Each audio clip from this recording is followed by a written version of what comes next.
ngayong hapon po ng November 3, 2024 na kung saan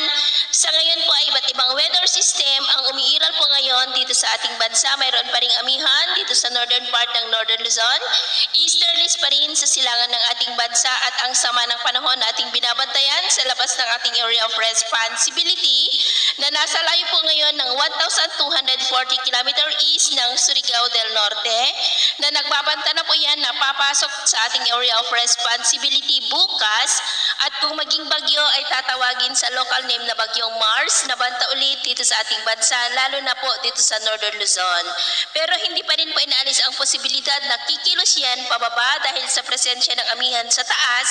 o hihina po yan, kaya patuloy pa rin natin nababantayan dahil malaking banta po yan dito sa ating bansa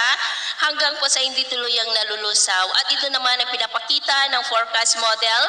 natin po ang ginagamit hanggang po sa susunod na 2 linggo. At sa lagay ng ating panahon,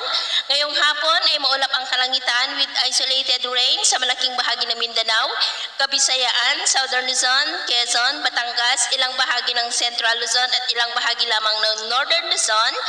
na posibleng magtuloy-tuloy ang mga isolated rain sa ilang bahagi ng ating bansa hanggang mamayang gabi. Kaya mag-ingat pa rin po tayo sa mga banta pa rin ng mga pagbaha at pagguho ng lupa. Sa atin naman pong mga baybayin, iwasan na po muna natin ang papalaot sa mga baybayin po ng extreme Northern Luzon dahil sa paglakas ng amihan